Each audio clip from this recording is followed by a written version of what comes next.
আপনি কি জানেন গাজীপুর জেলার সবচেয়ে বড় বাজার কোনটা? গাজীপুরের বুকে এমন একটা জায়গা আছে যার নাম শুনলে মনে হয় আপনি বাংলাদেশে নয় বরং মায়ানমারে আছেন। তার নাম হলো বর্মি বাজার।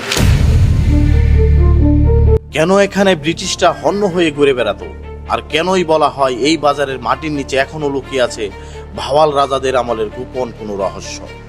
আজ আমরা দাঁড়িয়ে আছি গাজীপুরের শ্রীপুরের সেই ঐতিহ্যবাহী বর্মি বাজারে। ভিডিওর শেষ পর্যন্ত দেখুন, কারণ শেষে এমন একটা তথ্য দেব যা আপনি আগে কখনো শোনেননি।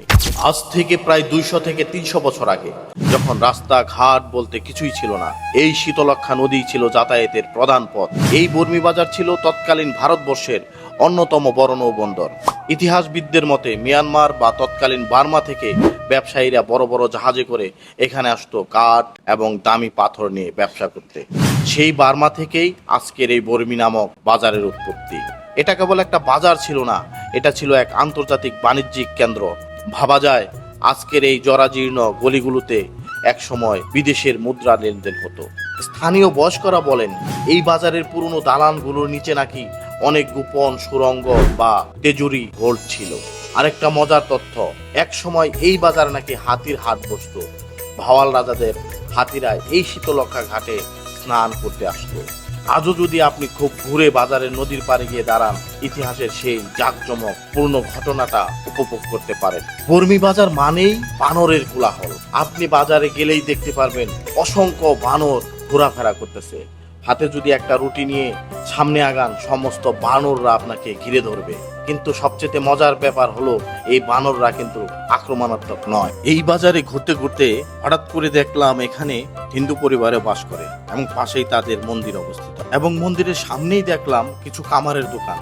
তারা এখনো লোহার কাজ করে তাদের জীবিকা নির্বাহ করে। সবচেয়ে মজার ব্যাপার হলো আমি যখন বর্মি বাজারে গরুর হাটের পাশ দিয়ে যাচ্ছিলাম, সেখানে দেখলাম একটা আশ্চর্য ধরনের জিনিস। সেখানে এক পাশে হচ্ছে মাজার, আর এক পাশে হচ্ছে হিন্দুদের দুটো পাথর রাখা, যেখানে তারা পুজো করে। এই ব্যাপারে এখানে আমি একজন লোকের কাছে জানতে চাইলাম, আসুন শুনি তার কথা।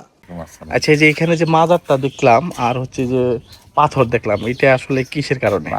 মাজারটা হইলো মুসলমানরা এন আসে এই ধর্মীয় অনুষ্ঠান করে। বর্মি বাজার কালাবাহার সার মাজার। আচ্ছা, আর ওই সাইডে যে ওই যে পাথরটা, হ্যাঁ, পাথরটার মধ্যে যারা হিন্দু সম্প্রদায় আছে তারা পূজা করে।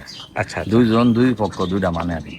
ও আচ্ছা, এক আস্থানের ভিতরে আপনার একটা হইলো মুসলমানের আল্লাহর ওলির মাজার, আর একটা হইলো হিন্দুগর পূজার পাথর। তারপরে এটা বিশ্বাস করে পূজা করে।